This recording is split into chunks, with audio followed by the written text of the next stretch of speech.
हाय, good evening, नमस्कार। आपका analyst, आपका अरविंद। फ्रेंड्स, मैं फिर से आ गया हूँ अपने नए वीडियो के साथ। जैसा कि मैंने लास्ट वीडियो दूध बेस्ड बनाया था, आज का भी जो मैंने टॉपिक रखा है उन बेज़ुबान दूधाहार पशुओं के लिए जो पौष्टिक आहार है। आप समझ चुके होंगे, आज का मेरा टॉपिक है कपिला पशु आहार। प्यार बढ़ेगा, दूध बढ़ेगा। मैं बात करना चाहूँगा सन 1990 की, जिस वक्त हमारा देश आज़ादी के लगभग 5 दशक पार कर चुका था।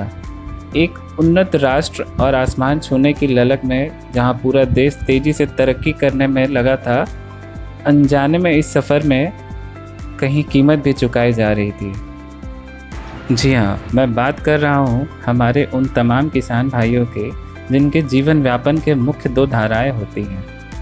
पहला तो ज़मीन, जहाँ वो खेती करके अनाज का उत्पादन करते हैं, और दूसरा उनके पशु, जिनसे वो खेतों में तो काम लेते ही हैं, साथ ही उनके दूध से अपने परिवार का भरण पोषण करते हैं, और इसके साथ साथ दूध के व्यापार ही उनके मुख्य आय का भी एक जरिया है।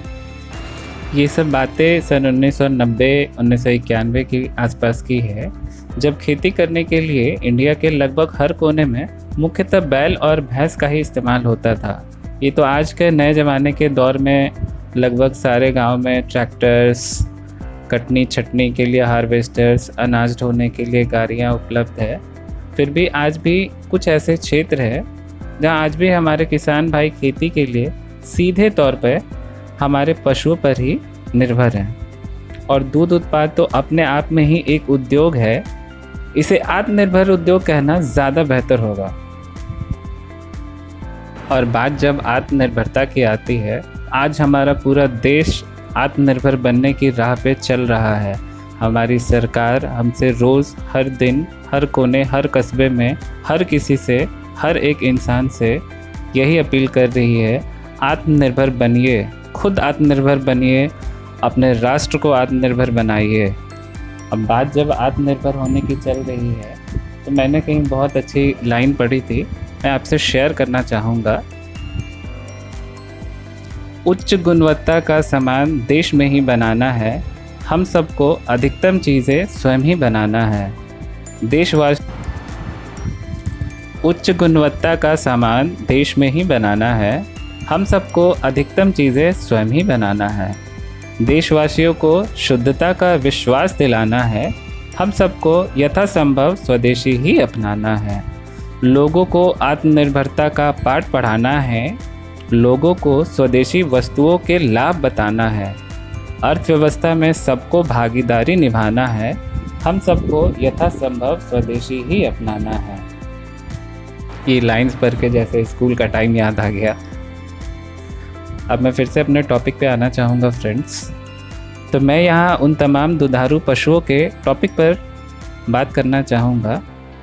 उस वक्त में ये बेज़ुबान पशु जैसे भूसे पर ज़िंदगी गुजार रहे थे और किसी पौष्टिक चारे का बेसब्री से इंतज़ार में थे, और किसी के संवेदनशील आँखों ने जैसे इन बेज़ुबान के दर्द को पढ़ लिया था।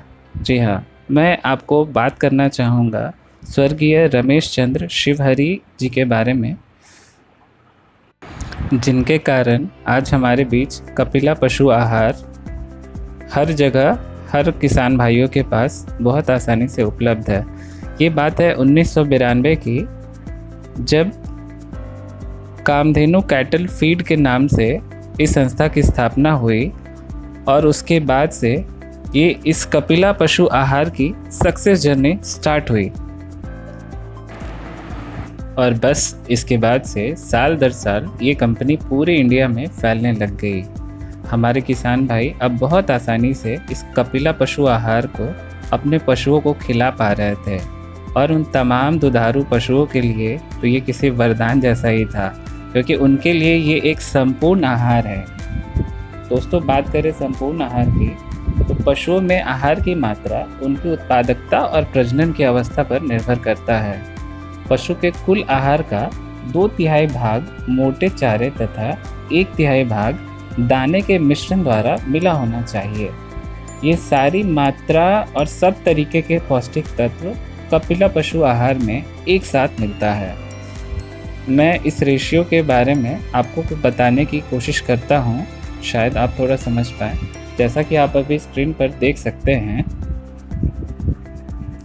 खलिया, मूंगफली, सरसों, तिल, बिनौना, अलसी आदि की खलें 25 से 30%, मोटे अनाज, गेहूँ, जौ, मक्की, ज्वार आदि 25 से 35%, अनाज के मेकअप उत्पाद, बायो प्रोडक्ट्स जैसे चोकर, चुन्नी, चावल की फक आदि 10 से 30%, खनिज मिश्रण 2%, आयोडीन युक्त नमक 1%, विटामिन ए, डी 3 का मिश्रण 20 से 30 ग्राम प्रति 100 किलो। तो दोस्तों, कपिला पशु आहार ने इस तरीके से हमारे किसान भाइयों को आत्मनिर्भर बनाने के लिए एक बहुत बड़ा सहयोग दिया। साथ ही ये उन बेजुबान पशुओं के लिए जैसे वरदान सा साबित हुआ।